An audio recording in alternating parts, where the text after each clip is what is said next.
நண்பர்களுக்கு வணக்கம்.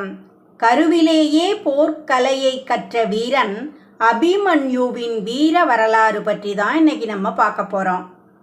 ஒரு குழந்தை பிறப்பதற்கு முன்பே ஒரு போரின் ரகசியத்தை கற்றிருந்தால் அந்த குழந்தையின் வாழ்க்கை எப்படி இருக்கும்? இன்று நாம் கேட்கப் போகும் கதை மகாபாரதத்தின் மிக இளமையான மாவீரனின் கதை. வயதில் இளைஞன், ஆனால் வீரத்தில் பல மகா யோதர்களையும் வியக்க வைத்தவன். கடைசி மூச்சு வரை தர்மத்திற்காக போராடியவன். அவன்தான் அபிமன்யு. இந்த கதையில் வீரம் இருக்கிறது, அன்பு இருக்கிறது, தியாகம் இருக்கிறது, மனதை உலுக்கும் ஒரு சோகம் இருக்கிறது. இறுதியில் தர்மத்திற்காக உயிரையே அர்ப்பணித்த ஒரு வீரனின் அழியாத புகழும் இருக்கிறது. இப்போது காலத்தை ஆயிரக்கணக்கான ஆண்டுகள் பின்னோக்கி திரும்பி பார்ப்போம். பாண்டவர்களில் வில் வித்தையில் இணையற்ற வீரன் அர்ஜுனன். அவருடைய வீரத்தைப் போலவே அவரது வாழ்க்கையிலும் பல முக்கியமான சம்பவங்கள் நடந்தன. ஒரு காலத்தில் துவாரகைக்கு சென்ற அர்ஜுனன் அங்கே பகவான் கிருஷ்ணரின் தங்கை சுபத்திரையை சந்தித்தார். முதலில் நட்பாக தொடங்கிய அந்த சந்திப்பு பின்னர் ஆழமான காதலாக மலர்ந்தது. கிருஷ்ணர் இந்த உறவை மனமாற ஆதரித்தார். இறுதியில் அர்ஜுனனும் சுபத்திரையும் திருமணம் செய்து கொண்டனர். திருமணத்திற்கு பிறகு துவாரகை முழுவதும் மகிழ்ச்சியில் திளைத்தது. இந்த தம்பதியருக்கு பிறக்கும் குழந்தை சாதாரணவனாக இருக்காது என்று பல முனிவர்கள் ஆசீர்வதித்தனர். காலம் நகர்ந்தது. ஒரு நாள் சுபத்திரை கர்ப்பமாக இருந்தாள். அவள் அருகில் அமர்ந்திருந்த அர்ஜுனன் போரில் பயன்படுத்தப்படும் பல வியூகங்களை பற்றி விளக்க ஆரம்பித்தார். அவற்றில் மிகவும் கடினமானது சக்கர வியூகம். எதிரிகள் உடைக்க முடியாத வகையில் அமைக்கப்படும் அதிசயமான போர் அணிவகுப்பு அது. அதற்குள் நுழைவதே மிகப்பெரிய சவால். அர்ஜுனன் அமைதியாக விளக்கத் தொடங்கினார். சுபத்திரை, சக்கர வியூகத்திற்குள் நுழைய வேண்டுமானால் முதலில் என்று ஒவ்வொரு படியையும் பொறுமையாக சொன்னார். அந்த நேரத்தில் அர்ஜுனனின் வார்த்தைகளை சுபத்திரை மட்டுமல்ல, அவளுடைய கருவில் இருந்த சிறிய குழந்தையும் கேட்டுக்கொண்டிருந்தது. அந்த குழந்தை வேறு யாருமல்ல, உலகம் பின்னர் அபிமன்யு என்று போற்றிய மாவீரன். அர்ஜுனன் சக்கர வியூகத்திற்குள் எப்படி நுழைவது என்பதை முழுமையாக விளக்கினார். ஆனால் அதிலிருந்து எப்படி வெளியே வருவது என்று சொல்லத் தொடங்கிய போது நீண்ட நேரம் கேட்டுக்கொண்டிருந்த சுபத்திரைக்கு தூக்கம் வந்தது. அவள் மெதுவாக உறங்கிவிட்டாள். அவள் உறங்கியதை பார்த்த அர்ஜுனன் கதையை அங்கேயே நிறுத்தினார். அந்த ஒரு தருணமே மகாபாரதத்தின் மிகப்பெரிய திருப்பமாக மாறும் என்று அப்போது யாருக்கும் தெரியவில்லை.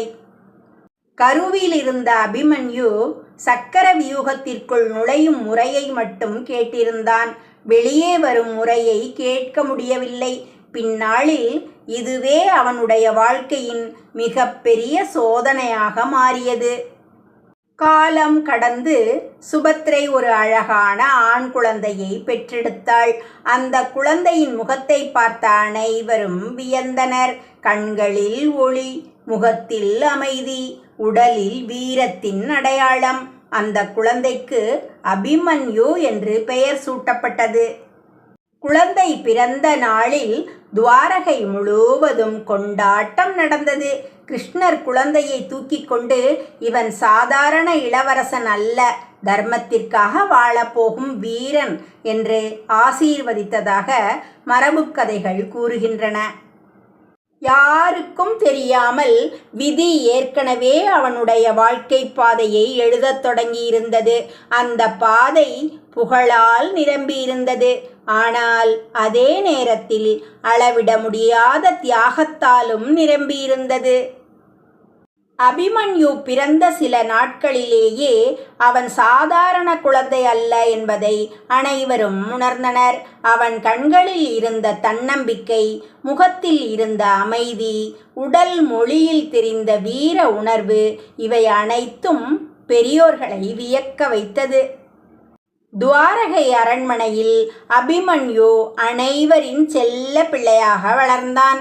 அவனை மிகவும் நேசித்தவர் பகவான் கிருஷ்ணர்.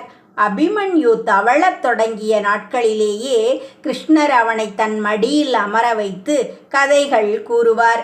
அந்த கதைகள் வெறும் பொழுதுபோக்கல்ல, தர்மம், கருணை, தைரியம், நேர்மை ஆகியவற்றை விதைக்கும் பாடங்களாக இருந்தன. வீரன் என்பவன் எதிரியை வெல்வதற்காக மட்டுமல்ல, தன்னுடைய கோபத்தையும் அகந்தையையும் வெல்வதற்காகவும் வாழ வேண்டும் என்று கிருஷ்ணர் அடிக்கடி கூறுவார். அந்த வார்த்தைகள் அபிமன்யுவின் மனதில் ஆழமாக பதிந்தன. காலம் நகர்ந்தது. அபிமன்யு வளர வளர அவனுக்கு ஆயுத பயிற்சி தொடங்கப்பட்டது. வில், அம்பு, வாள், கேடயம், ஈட்டி, குதிரை ஏற்றம், தேரோட்டம் எல்லாவற்றிலும் அவன் அசாதாரண வேகத்தில் தேர்ச்சி பெற்றான். அவனுடைய குரு அவனுடைய தந்தை அர்ஜுனனே. ஒவ்வொரு நாளும் விடியற் காலையில் எழுந்து பயிற்சி தொடங்குவார்கள். அர்ஜுனன் ஒரு இலக்கை மிகவும் தொலைவில் வைத்து, அபிமன்யு, அந்த பறவையின் கண் மட்டும் உனக்கு தெரிய வேண்டும், வேறு எதையும் பார்க்கக்கூடாது என்று கூறுவார். அபிமன்யு அம்பை எய்துவான். அம்பு இலக்கை தவறியதே இல்லை. அர்ஜுனன் சிரித்தபடி, நீ என் மகன் என்பதால் நான் பெருமைப்படவில்லை, உன் உழைப்பை பார்த்துதான் பெருமைப்படுகிறேன் என்று பாராட்டுவார். அந்த பாராட்டு அபிமன்யுவை இன்னும் கடினமாக உழைக்க வைத்தது. ஒரு நாள் அரண்மனை தோட்டத்தில் சில இளவரசர்கள் விளையாடி கொண்டிருந்தனர். அப்போது திடீரென கட்டுப்பாட்டை இழந்த ஒரு குதிரை வேகமாக ஓடி வந்தது. அனைவரும் பயந்து ஓடினர். ஆனால் அபிமன்யு மட்டும் அஞ்சவில்லை. அவன் அமைதியாக அந்த குதிரையின் முன் சென்று அதன் கண்களை நேராக பார்த்தான். மெதுவாக அதன் கழுத்தை தடவினான். சில நொடிகளில் அந்த முரட்டு குதிரை அமைதியாக நின்றது. அதை பார்த்த வீரர்களே ஆச்சரியப்பட்டனர். அப்போது கிருஷ்ணர் கூறினார், தைரியம் என்பது கோபமாக ஓடுவது அல்ல, ஆபத்தின் முன்பும் மனதை அமைதியாக வைத்திருப்பதுதான் என்றார். இந்த வார்த்தைகள் அபிமன்யுவின் வாழ்க்கை முழுவதும் வழிகாட்டியாக அமைந்தன. அபிமன்யு ஆயுதங்களில் மட்டுமல்ல, பெரியவர்களை மதிப்பதிலும் சிறந்தவன். முனிவர்கள் வந்தால் எழுந்து வணங்குவான். ஏழைகள் வந்தால் உதவுவான். வீரர்களை மதிப்பான். எதிரிகளை வெறுக்காமல் அவர்களின் வீரத்தையும் பாராட்டுவான். இதனால் அனைவரின் அன்பையும் பெற்றான்.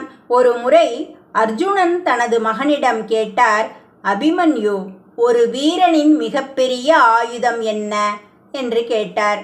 அபிமன்யு சிறிது நேரம் யோசித்தான். வில், அம்பு, வாள் என்று கூறினான். அர்ஜுனன் மெதுவாக சிரித்தார். இல்லை மகனே, ஒரு வீரனின் மிகப்பெரிய ஆயுதம் அவனுடைய மன உறுதி என்றார். ஆயுதம் உடையலாம், தேர் உடையலாம், குதிரை இறக்கலாம், ஆனால் மன உறுதி உடையக்கூடாது என்றார். அந்த வார்த்தைகளை அபிமன்யு வாழ்நாள் முழுவதும் மறக்கவில்லை. பின்னர் அந்த மன உறுதியே நூற்றுக்கணக்கான எதிரிகளை தனியாக எதிர்த்து நிற்கும் சக்தியை அவனுக்கு அளித்தது. அபிமன்யு இளைஞனாக வளர்ந்தபோது அவனுடைய புகழ் எல்லா நாடுகளுக்கும் பரவியது. அர்ஜுனனின் மகன் தந்தையைப் போலவே மாவீரனாக உருவாகிறான் என்று அரசர்களும் போர் வீரர்களும் பேசத் தொடங்கினர். ஆனால் அவனை எதிர்காலத்தில் காத்திருந்தது புகழ் மட்டுமல்ல, விதி அவனுக்காக ஒரு மிகப்பெரிய சோதனையையும் தயார் செய்து கொண்டிருந்தது. அந்த சோதனை அவனுடைய வாழ்க்கையை மட்டுமல்ல, மகாபாரத போரின் போக்கையே மாற்றப் போகிறது. பாண்டவர்கள் 13 ஆண்டு வனவாசத்தையும் 1 ஆண்டு அஞ்ஞாதவாசத்தையும் நிறைவு செய்தனர்.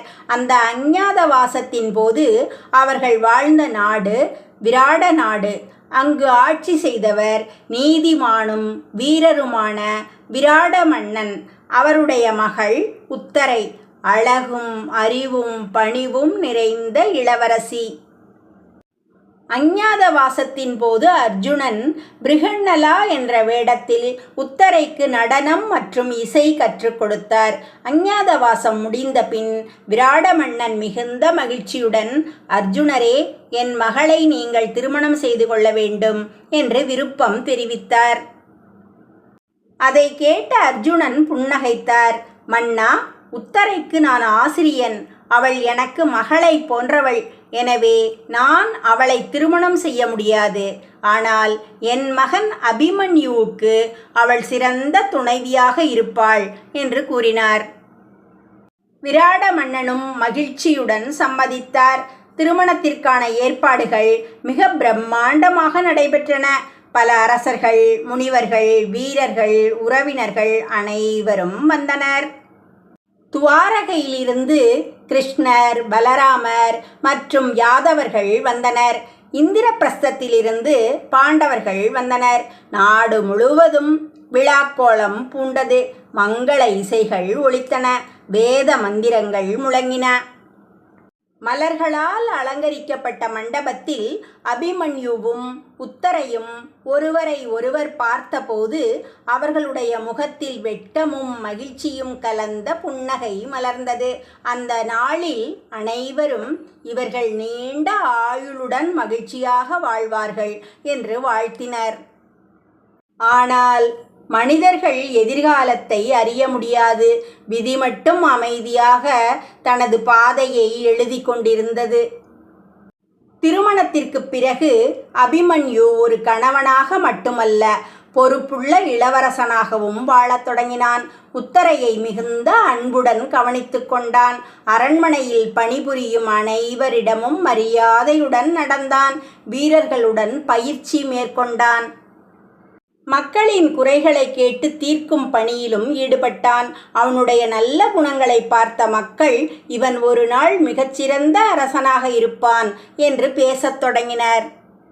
ஒரு மாலை நேரம் அபிமன்யுவும் உத்தரையும் அரண்மனை தோட்டத்தில் நடந்து கொண்டிருந்தனர். அப்போது உத்தரை மெதுவாக கேட்டாள், இளவரசே, உங்களுக்கு போர் என்றால் பயமில்லையா என்றாள். அபிமன்யு சிரித்தான். பயமில்லாத மனிதன் உலகத்தில் யாருமில்லை உத்தரை என்றான். ஆனால் தர்மத்திற்காக நிற்க வேண்டிய நேரத்தில் பயத்தை விட கடமை பெரியதாக இருக்க வேண்டும் என்றான். அந்த வார்த்தைகளை கேட்ட உத்தரை பெருமையுடன் கணவனை பார்த்தாள். சில நாட்களிலேயே அந்த வார்த்தைகளை உண்மையாக்கும் நாள் வரப்போகிறது என்று அவளுக்கு தெரியவில்லை.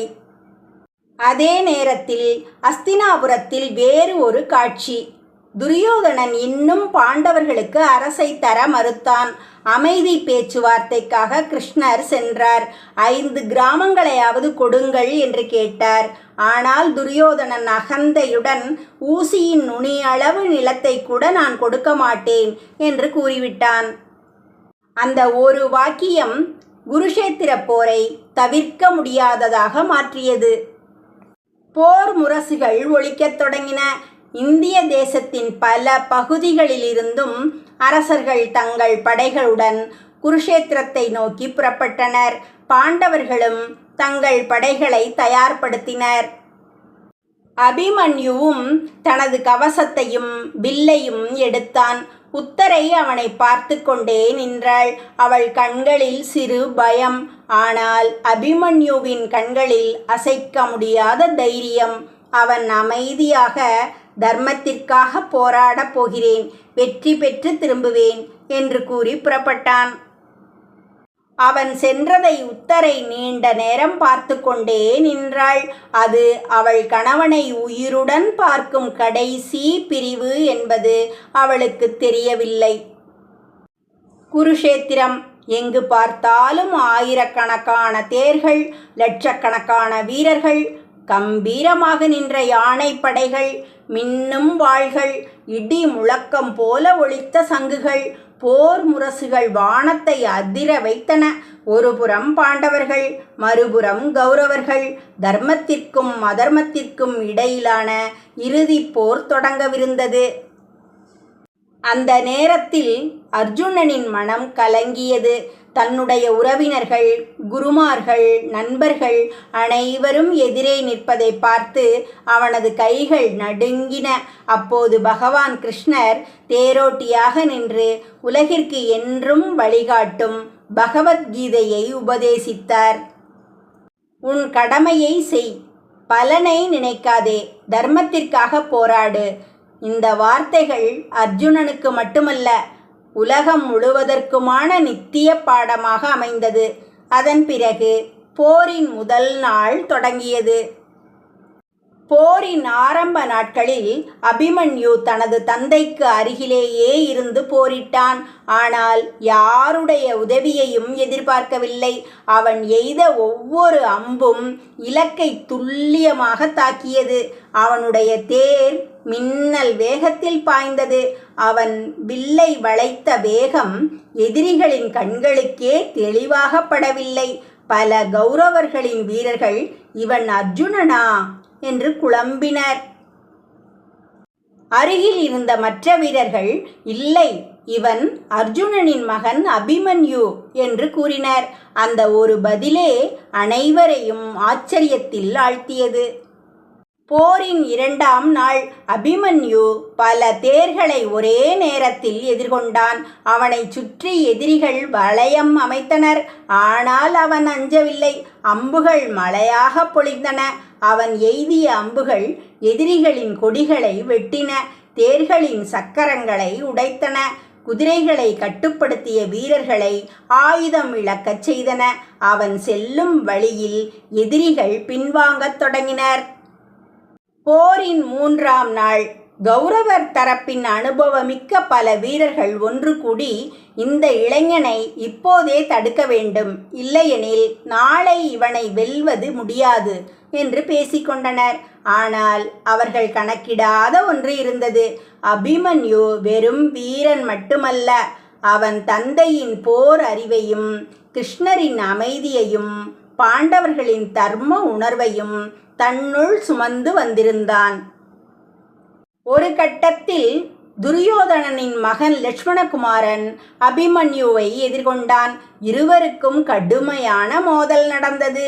அபிமன்யுவின் அம்புகள் இடைவிடாமல் பாய்ந்தன. அவனுடைய திறமையை பார்த்த கௌரவர் படையினர் திகைத்தனர். இவன் இன்னும் முழுமையாக போரில் இறங்கவே இல்லை, இவ்வளவு வீரமா என்று அவர்கள் பேசிக்கொண்டனர். ஒவ்வொரு நாளும் போர் தீவிரமடைந்தது.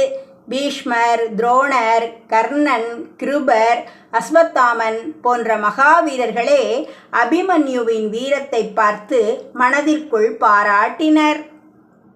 ஒரு நாள் துரோணர் மெதுவாக, அர்ஜுனனைப் போலவே இந்த இளைஞனும் அசாதாரண வீரன், எதிர்காலத்தில் இவன் உயிருடன் இருந்தால் பாண்டவர்களின் வெற்றியை யாராலும் தடுக்க முடியாது என்று கூறியதாக மரபுகள் குறிப்பிடுகின்றன.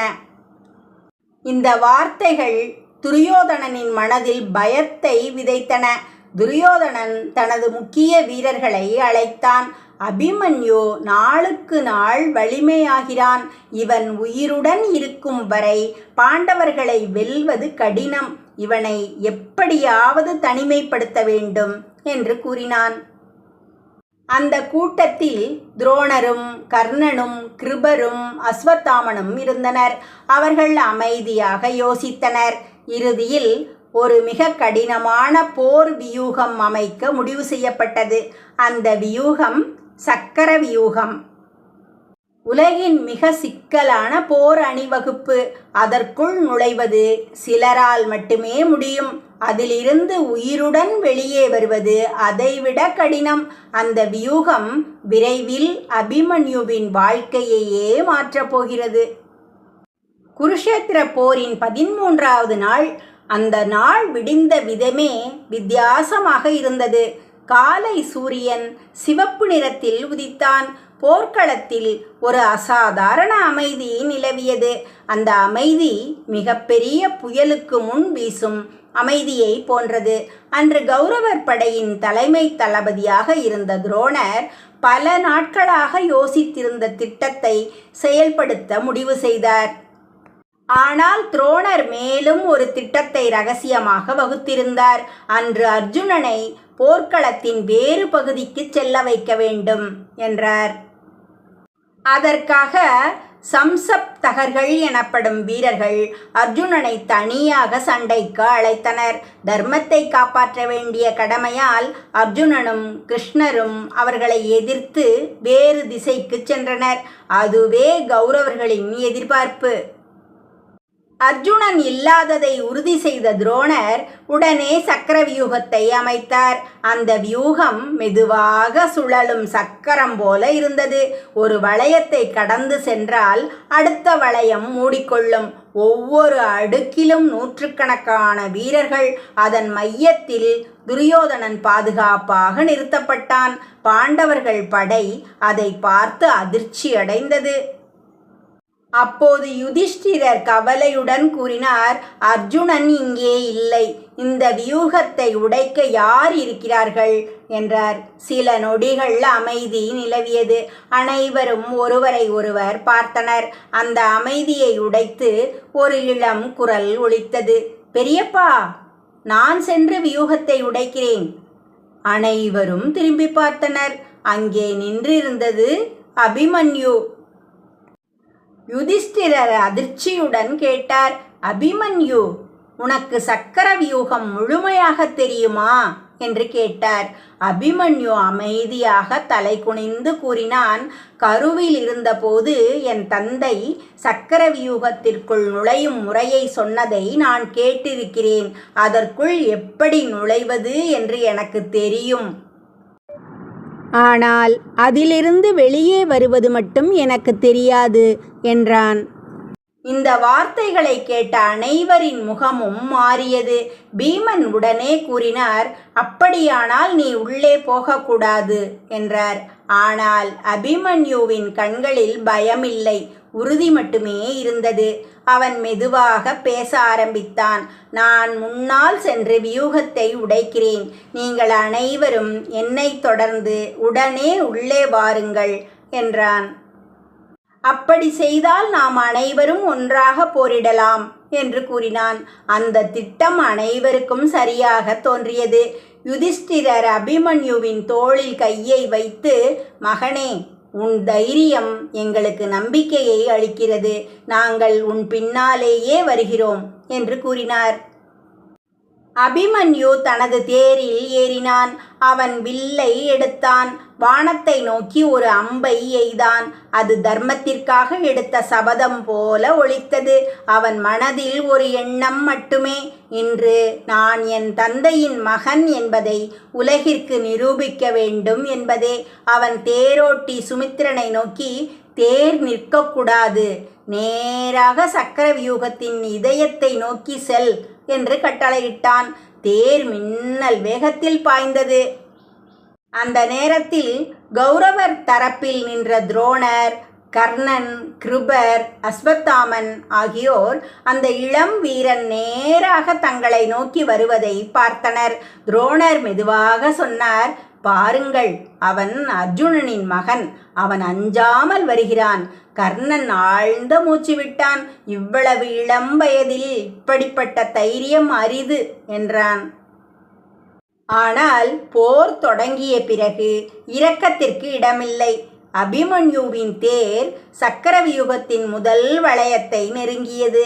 அவன் வில்லை முழு வேகத்தில் வளைத்தான். அம்புகள் மின்னலை விட வேகமாக பாய்ந்தன. முதல் வளையம் உடைந்தது. அடுத்த கணமே அவன் சக்கரவியூகத்திற்குள் நுழைந்து விட்டான். ஆனால் அவன் பின்னால் வரவேண்டிய பாண்டவர் வீரர்கள் திடீரென உள்ளே வர முடியவில்லை. ஏனெனில் ஜெயத்ரதன் தனியாக நின்று பாண்டவர்களை தடுத்து நிறுத்தினான். அபிமன்யு இப்போது தனியாக இருந்தான். அவன் முன்னால் ஆயிரக்கணக்கான எதிரிகள், பின்னால் உதவிக்கு யாரும் இல்லை. ஆனால் அவன் முகத்தில் இன்னும் அதே புன்னகை.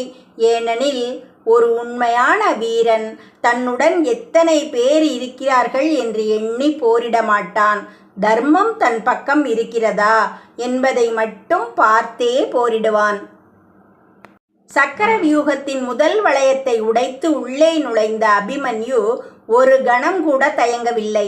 அவன் தேரின் மீது நிமிர்ந்து நின்றான். அவன் கையில் இருந்த காண்டீபம் அல்ல, ஆனால் அர்ஜுனனின் மகனுக்கே உரிய அதே வேகமும் அதே துல்லியமும் அவனுடைய வில்லில் இருந்தது. அவன் எய்திய முதல் அம்பு எதிரி வீரனின் கொடியை அறுத்தது. இரண்டாவது அம்பு தேரோட்டியை வீழ்த்தியது. மூன்றாவது அம்பு குதிரைகளின் கட்டுப்பாட்டை கலைத்தது. ஒரே கணத்தில் பல தேர்கள் செயலிழந்தன. கௌரவர் படை அதிர்ச்சியில் உறைந்தது. இவன் ஒருவன்தானே என்று வீரர்கள் ஒருவரை ஒருவர் பார்த்தனர். ஆனால் அவர்கள் கண்முன் நடந்தது ஒருவன் செய்யக்கூடிய செயலல்ல. அபிமன்யுவின் தேர் புயல் போல சுழன்றது. அவன் எய்திய அம்புகள் இடியென விழுந்தன. அவன் சென்ற இடமெல்லாம் கௌரவர் படை சிதறியது. தேர்களின் சக்கரங்கள் உடைந்தன, கவசங்கள் கிழிந்தன. போர்க்களம் முழுவதும் அம்புகளின் சத்தம் மட்டுமே கேட்டது. துரோணர் இதையெல்லாம் பார்த்து கொண்டிருந்தார். அவரது முகத்தில் ஆச்சரியமும் பெருமையும் கலந்திருந்தது. அவர் அருகில் நின்ற கிருபாச்சாரியாரிடம் மெதுவாக கூறினார், அர்ஜுனன் இல்லாத நேரத்திலும் அவனுடைய வீரத்தின் ஒளி இந்த இளைஞனில் தெரிகிறது என்றார். கர்ணனும் அபிமன்யுவின் போர் திறமையை பார்த்து சில நொடிகள் அமைதியாக இருந்தான். அவன் மனதில் இவன் இன்று உயிருடன் தப்பினால் நாளை உலகின் தலை சிறந்த வில்லாளியாக மாறுவான் என்ற எண்ணம் தோன்றியது. ஆனால் போர் என்பது கருணை காட்டும் இடமல்ல. துரியோதனன் கோபத்தில் துடித்தான். ஏன் ஒருவனால் இத்தனை பேரை தடுக்க முடியவில்லை? அவனை உடனே நிறுத்துங்கள் என்று கத்தினான். உடனே பல திசைகளிலிருந்து வீரர்கள் அபிமன்யுவை நோக்கி பாய்ந்தனர். ஆனால் அவன் அஞ்சவில்லை. ஒரே நேரத்தில் பல திசைகளில் அம்புகளை எய்தினான். ஒவ்வொரு அம்பும் ஒரு இலக்கை துல்லியமாக தாக்கியது. அவன் போரிடும் வேகத்தை பார்த்து எதிரிகள் திகைத்தனர். சக்கர வியூகத்தின் ஒவ்வொரு வளையத்தையும் கடந்து சென்ற அபிமன்யு மைய பகுதியை நோக்கி முன்னேறி கொண்டிருந்தான். அவனை தடுக்க வந்த பல இளவரசர்கள் தோல்வியடைந்தனர். பல தேர்கள் சேதமடைந்தன. அவனுடைய தேர் மட்டும் இன்னும் மின்னல் வேகத்தில் பாய்ந்தது. போர்க்களத்தில் இருந்த சில வீரர்கள் இவன் அர்ஜுனனை விட குறைவானவன் அல்ல என்று பேசிக்கொண்டனர். அந்த நேரத்தில் துரியோதனனே நேரடியாக அபிமன்யுவை எதிர்கொள்ள முனைந்தான். அபிமன்யு தயக்கமின்றி அவன் மீது அம்புகளை பொழிந்தான். துரியோதனனின் கவசம் சேதமடைந்தது. அவன் தேர் தடுமாறியது. அவனை சுற்றி இருந்த வீரர்கள் உடனே வந்து அவனை பாதுகாப்பாக அங்கிருந்து அழைத்து சென்றனர். தன் கண்முன்னே துரியோதனன் பின்வாங்குவதை பார்த்த கௌரவர் படை மனம் தளர்ந்தது. அப்போது துரோணர் உணர்ந்தார், ஒருவராக போரிட்டால் அபிமன்யுவை வெல்வது மிகவும் கடினம். அவர் உடனே முக்கிய வீரர்களை அழைத்தார். கர்ணன், கிருபர், அஸ்வத்தாமன், கிருதவர்மன், துச்சாதனனின் மகன் அனைவரும் ஒன்று சேர்ந்தனர். துரோணர் மெதுவாக கூறினார், இனி தனித்தனியாக போரிட வேண்டாம், ஒன்றாக இணைந்து அவனை தாக்க வேண்டும். இந்த முடிவு மகாபாரதத்தில் மிகவும் சர்ச்சைக்குரிய தருணமாக மாறியது. ஏனெனில் போர் தர்மப்படி ஒரே நேரத்தில் பலர் சேர்ந்து ஒரு வீரனை தாக்குவது நியாயமாக கருதப்படவில்லை. ஆனால் வெற்றி பெற வேண்டும் என்ற ஆசை தர்மத்தை மறக்கச் செய்தது. அபிமன்யுவுக்கு இதெல்லாம் தெரியவில்லை. அவன் இன்னும் வீரமாக போரிட்டு கொண்டிருந்தான். அவன் கையில் இருந்த வில் தொடர்ந்து அம்புகளை பொழிந்தது. ஆனால் விதி மெதுவாக அவனை நோக்கி நகர்ந்து கொண்டிருந்தது. சில நொடிகளில் அவன் வாழ்க்கையின் மிக கடினமான சோதனை ஆரம்பமாக போகிறது. போர்க்களம் முழுவதும் தூசி பறந்தது. அம்புகள் மலை போல் பொழிந்தன. சக்கர வியூகத்தின் மையத்தில் அபிமன்யு மட்டும் தனியாக நின்றான். அவனை சுற்றி துரோணர், கர்ணன், கிருபாச்சாரியார், அஸ்வத்தாமன், கிருதவர்மன் மற்றும் பல கௌரவர் வீரர்கள். ஒரே நேரத்தில் பல திசைகளிலிருந்து அம்புகள் பாய்ந்தன. ஆனால் அபிமன்யு அஞ்சவில்லை. அவன் தனது வில்லை மின்னல் வேகத்தில் இயக்கி வந்த அம்புகளை முறியடித்தான். அவனுடைய அம்புகள் தொடர்ந்து எதிரிகளை தாக்கின. ஒரு கணம் அந்த இளம் வீரன் தனியாகவே ஒரு படையை எதிர்த்து கொண்டிருப்பதை பார்த்து போர்க்களமே வியப்பில் மூழ்கியது. அப்போது துரோணர் கர்ணனை நோக்கி பார்த்து, முதலில் அவனுடைய வில்லை செயலிழக்கச் செய்ய வேண்டும். வில் இருக்கும் வரை அவனை யாராலும் வெல்ல முடியாது என்று கூறினார். கர்ணன் அந்த வாய்ப்புக்காக காத்திருந்தான். அபிமன்யு வேறு வீரர்களுடன் மோதிக்கொண்டிருந்த நேரத்தில் அவனுடைய வில்லின் நாணை குறிவைத்து ஒரு அம்பை எய்தினான். டங் என்று கேட்டது. வில்லின் நாண் அறுந்தது. அபிமன்யுவின் வில் செயலிழந்தது. ஆனால் அவன் ஒரு கணம் கூட தளரவில்லை. உடனே தேரிலிருந்து வாளையும் கேடயத்தையும் எடுத்தான். சிங்கம் பாய்வதைப் போல எதிரிகளை நோக்கி பாய்ந்தான். அவன் வாளின் ஒவ்வொரு வீச்சிலும் எதிரி வீரர்கள் பின்வாங்கினர். சிலரின் ஆயுதங்கள் கீழே விழுந்தன. சிலர் உயிரை காப்பாற்ற ஓடினர். அவன் இன்னும் அஞ்சவில்லை. அதை பார்த்த கௌரவர் வீரர்கள் மீண்டும் ஒன்று கூடினர். கர்ணன் எய்திய அம்பு அபிமன்யுவின் கேடயத்தை உடைத்தது. மற்றொரு தாக்குதலில் அவன் கையில் இருந்த வாளும் சிதறியது. இப்போது அபிமன்யுவிடம் எந்த ஆயுதமும் இல்லை. ஒரு கணம் போர்க்களம் அமைதியானது. ஆனால் அந்த அமைதி நீடிக்கவில்லை. அபிமன்யு தன்னை சுற்றிலும் பார்த்தான். அருகில் உடைந்து கிடந்த தனது தேரின் சக்கரம் அவன் கண்களில் பட்டது. உடனே அந்த கனமான சக்கரத்தை இரு கைகளாலும் தூக்கினான். அதை ஆயுதமாக பிடித்து கொண்டு எதிரிகளை நோக்கி முன்னேறினான். அந்த காட்சியை பார்த்த அனைவரும் அதிர்ந்து போனார்கள். ஆயுதங்கள் இல்லாத ஒரு வீரன் தேரின் சக்கரத்தையே ஆயுதமாக மாற்றியிருந்தான். அவன் அந்த சக்கரத்தை சுழற்றி பல வீரர்களை தடுத்தான். எதிரிகள் அருகில் வரவே அஞ்சினர். துரோணர் மெதுவாக சொன்னார், இதுதான் உண்மையான வீரன். ஆயுதத்தை நம்பி போரிடுபவன் சாதாரண வீரன்.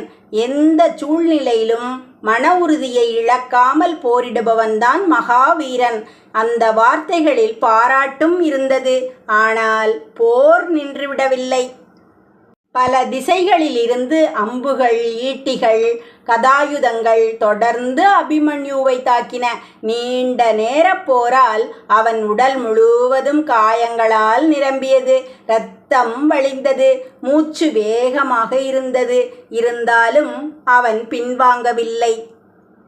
தர்மத்திற்காக போராடுகிறேன், இறுதி மூச்சு வரை போராடுவேன் என்று உறுதி மட்டும் அவன் மனதில் இருந்தது. இறுதியில் தேரின் சக்கரமும் அவன் கைகளில் இருந்து நழுவியது. இப்போது அவன் நிராயுதபாணியாக நின்றான். அந்த நேரத்தில் கூட போர் தர்மப்படி ஒரே ஒரு வீரன் மட்டுமே அவனை எதிர்கொள்ள வேண்டும். ஆனால் அந்த தர்மம் காக்கப்படவில்லை. பலர் ஒன்றாக சூழ்ந்து தாக்கினர்.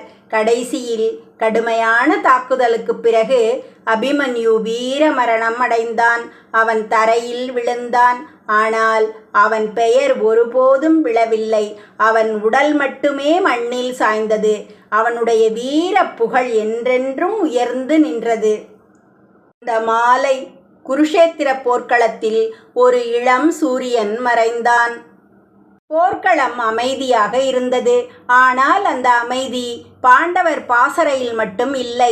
அங்கு சோகம் மட்டுமே இருந்தது. யுதிஷ்டிரர் தலை குனிந்து அமர்ந்திருந்தார்.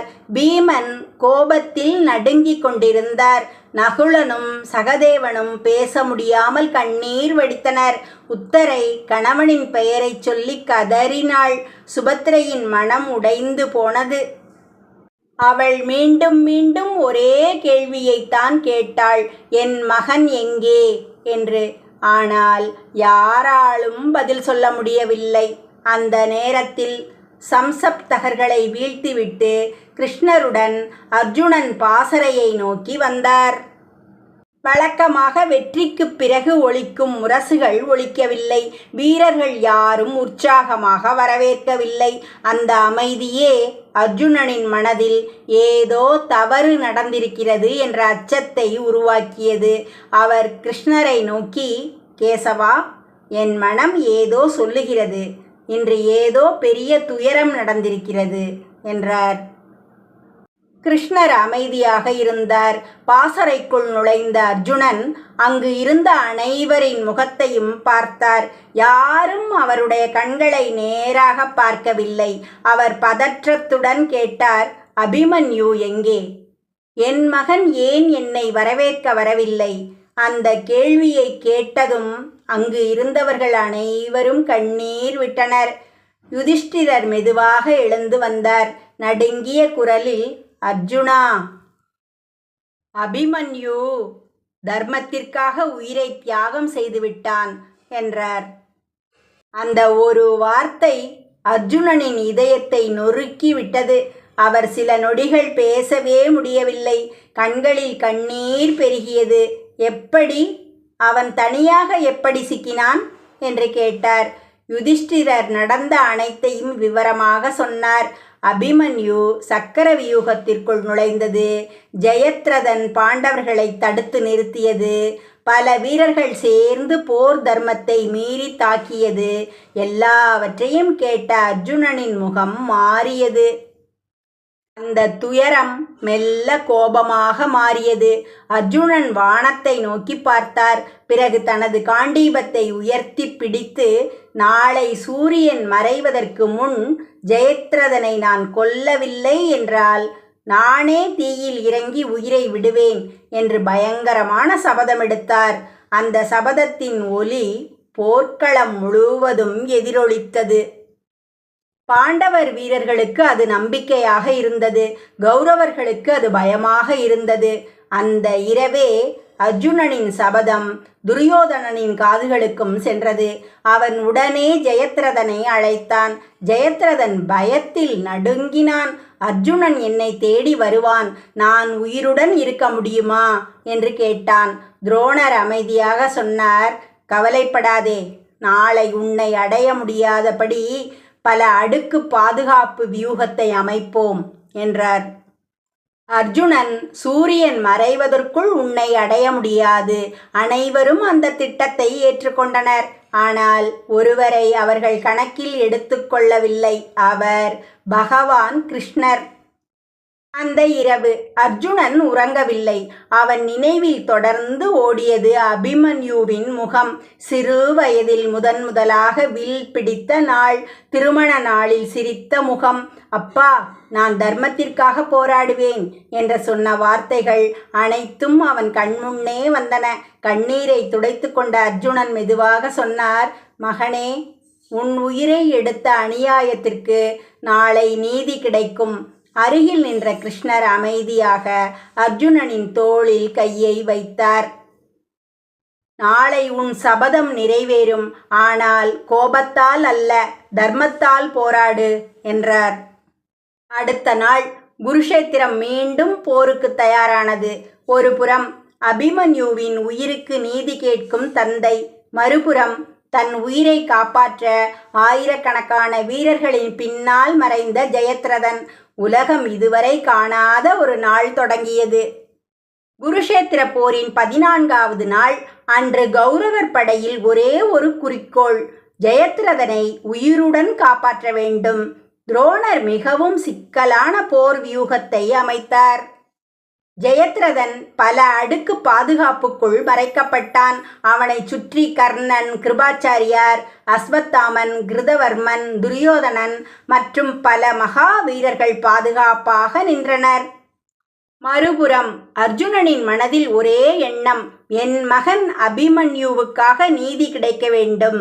கிருஷ்ணர் தேரை ஓட்டினார். அர்ஜுனன் காண்டீபத்தை எடுத்தார். அன்று அவர் எய்திய ஒவ்வொரு அம்பும் மின்னலை விட வேகமாக பாய்ந்தது. வழியில் வந்த வீரர்கள் ஒருவருக்கொருவர் தோல்வி அடைந்தனர். பல அடுக்குகளை உடைத்து கொண்டு அர்ஜுனன் முன்னேறினார். ஆனால் நேரம் வேகமாக கடந்து கொண்டிருந்தது. சூரியன் மேற்கே சாய ஆரம்பித்தான். துரியோதனன் மகிழ்ச்சியடைந்தான். இன்னும் சிறிது நேரம்தான், சூரியன் மறைந்துவிட்டால் அர்ஜுனன் தனது சபதப்படி உயிரை விட வேண்டியிருக்கும் என்று சிரித்தான். ஜெயத்ரதனும் நிம்மதி பெருமூச்சு விட்டான். அந்த நேரத்தில் பகவான் கிருஷ்ணர் அமைதியாக வானத்தை நோக்கி பார்த்தார். அவருடைய தெய்வீக யுக்தியால் சூரியன் மறைந்தது போல ஒரு மாயத் தோற்றம் உருவானது என்று மகாபாரத மரபு கூறுகிறது. அதை பார்த்த கௌரவர்கள் அனைவரும் மகிழ்ச்சியில் ஆரவாரம் செய்தனர். சூரியன் மறைந்துவிட்டது, அர்ஜுனன் தோற்றுவிட்டான் என்று கத்தினர். பாதுகாப்பாக இருந்த ஜெயத்ரதனும் மறைவிடத்திலிருந்து வெளியே வந்தான். அந்த கணத்திற்காகவே கிருஷ்ணர் காத்திருந்தார். அவர் மெதுவாக அர்ஜுனனை நோக்கி, இதுதான் நேரம் என்று கூறினார். அடுத்த கணமே அர்ஜுனன் காண்டீபத்தை முழு வலிமையுடன் வளைத்தார். அபிமன்யுவின் நினைவு, அவனுடைய சிரிப்பு, அவனுடைய வீரம் அனைத்தும் அந்த ஒரு அம்பில் கலந்தது போல இருந்தது. அம்பு மின்னல் வேகத்தில் பாய்ந்தது. ஜெயத்ரதனை துல்லியமாக தாக்கியது. அவன் போர்க்களத்தில் வீழ்ந்தான். அதே நேரத்தில் மாயத்திரை விலகியது. சூரியன் இன்னும் முழுமையாக மறையவில்லை என்பதை அனைவரும் கண்டனர். அர்ஜுனனின் சபதம் நிறைவேறியது. பாண்டவர் படை முழுவதும் வெற்றி குரல் எழுப்பியது. ஆனால் அந்த வெற்றியிலும் அர்ஜுனனின் மனம் முழுமையாக மகிழவில்லை. ஏனெனில் ஜெயத்ரதன் இறந்தாலும் அபிமன்யு மீண்டும் உயிருடன் திரும்பி வரப்போவதில்லை. அவன் மகனின் இடத்தை உலகில் யாராலும் நிரப்ப முடியாது. போர் முடிந்தது. தர்மம் வென்றது. பாண்டவர்கள் ஆட்சியை பெற்றனர். ஆனால் அபிமன்யுவின் தியாகம் அந்த வெற்றியின் விளையாக இருந்தது. அப்போது உத்தரை கர்ப்பமாக இருந்தாள். போருக்கு பிறகு அவளுக்கு ஒரு ஆண் குழந்தை பிறந்தது. அவன்தான் பரீஷித். பின்னர் பரீஷித் அரசனாகி பாண்டவர் வம்சத்தை தொடர்ந்து காத்தான். இவ்வாறு அபிமன்யுவின் இரத்தம் மட்டுமல்ல, அவனுடைய தர்மமும் வீரமும் புகழும் தலைமுறைகளை தாண்டி வாழ்ந்தன. அபிமன்யு நமக்கு கற்றுத்தரும் வாழ்க்கை பாடங்கள். ஒரு வீரன் வயதால் உருவாக மாட்டான், மன உறுதியால் உருவாகிறான். தர்மத்திற்காக எடுத்த ஒரு அடியை உலகமே 1000 ஆண்டுகள் கடந்தும் நினைவில் வைத்திருக்கும். தன்னை விட பெரிய நோக்கத்திற்காக வாழ்ந்த வாழ்க்கைதான் உண்மையான வெற்றி. அபிமன்யு இறந்தவன் அல்ல, வீரத்தின் பெயராக என்றும் வாழும் ஒரு வரலாறு. நண்பர்களே, மகாபாரதத்தில் எண்ணற்ற வீரர்கள் இருந்தாலும் மிக குறுகிய காலத்தில் உலகம் முழுவதும் அழியாத புகழை பெற்ற இளம் வீரன் அபிமன்யு. அவன் நமக்கு சொல்லும் மிகப்பெரிய உண்மை ஒன்று மட்டுமே: வாழ்க்கையின் நீளம் முக்கியமல்ல, நாம் வாழும் விதம்தான் வரலாறாக மாறுகிறது. இதனுடன் அபிமன்யுவின் வீர வரலாறு நிறைவடைகிறது. இந்த கதையை கேட்ட பிறகு உங்கள் மனதில் அபிமன்யுவின் வீரமும் தியாகமும் நிலைத்திருந்தால் அதுவே இந்த கதையின் மிகப்பெரிய வெற்றியாகும். நன்றி, வணக்கம்.